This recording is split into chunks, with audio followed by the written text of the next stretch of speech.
Masih di kuil, Ezio mengikuti dua orang di kuil ke gerbang dukun. WhatsApp melihat sekeliling dan berbisik pada Ezio. Dewa Perang Ares sangat marah hari ini. Jika kamu bertemu dengannya, kamu harus menundukkan kepala dan memuji prestasinya dengan ekspresi saleh di wajahmu. Aku bisa membuat marah orang lain, saudaraku. Aku bisa membantumu. Tapi God of War, aku benar-benar tidak ada hubungannya. Ezio mengangguk cepat. Terima kasih banyak. WhatsApp adalah sesama penduduk desa Ezio di gunung kamu. Tentu saja, hanya WhatsApp yang berpikir demikian. Ezio tahu betul bahwa semua ini adalah penipuan.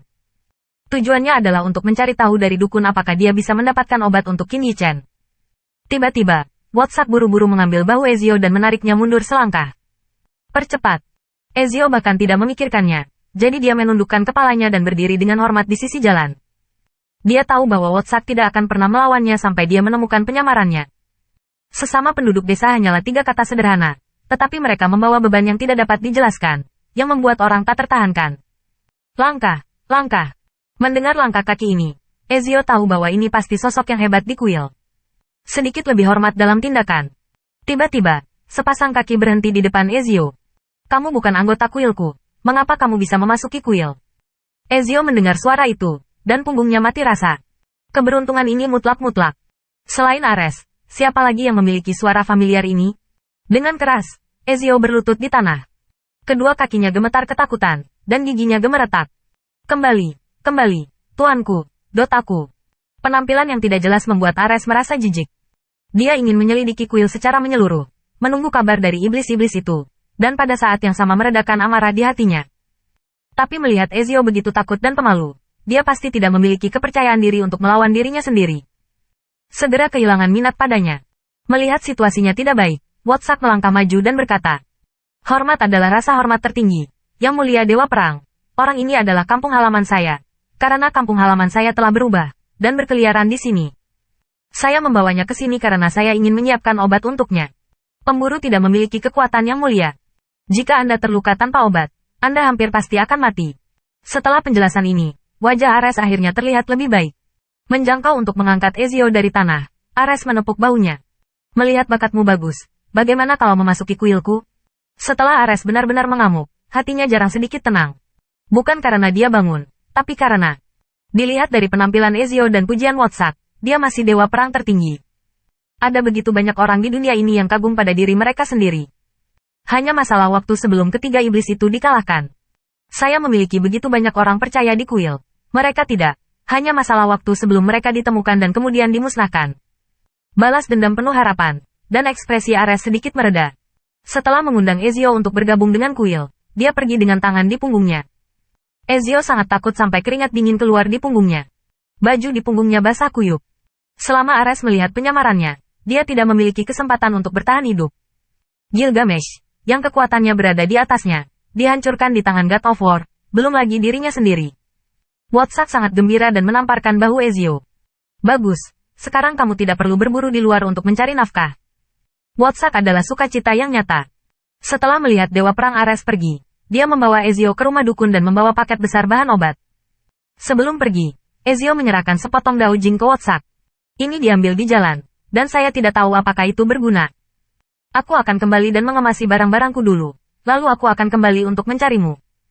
WhatsApp tidak melihat apa itu, dan pertama-tama mengambilnya dan mengirim Ezio menjauh dari kuil. Di dalam gua, melihat kegelapan di luar, Qin Yichen sedikit mengernyit, dan kemudian berbaring lagi. Seharusnya tidak ada kecelakaan, bahkan jika ada kecelakaan, mereka seharusnya datang sejak lama. Qin Yichen terus menghirup dan mengembuskan napas dalam-dalam untuk menghilangkan rasa sakit dari cedera dadanya. Awalnya, hanya Arthur yang berdiri di sisi Qin Yichen, tetapi seiring berjalannya waktu, Gilgamesh juga berdiri di samping wajah Qin Yichen dengan sungguh-sungguh. Setelah melihat lebih dekat, wajah Gilgamesh tenggelam, dan dia dengan cepat menekan bahu Qin Yichen untuk membangunkannya dari keadaan aura yang berlari. Mengangkat jarinya ke dada Qin Yichen, wajah Gilgamesh sangat serius. Qin Yichen menatap dadanya, wajahnya tiba-tiba tenggelam.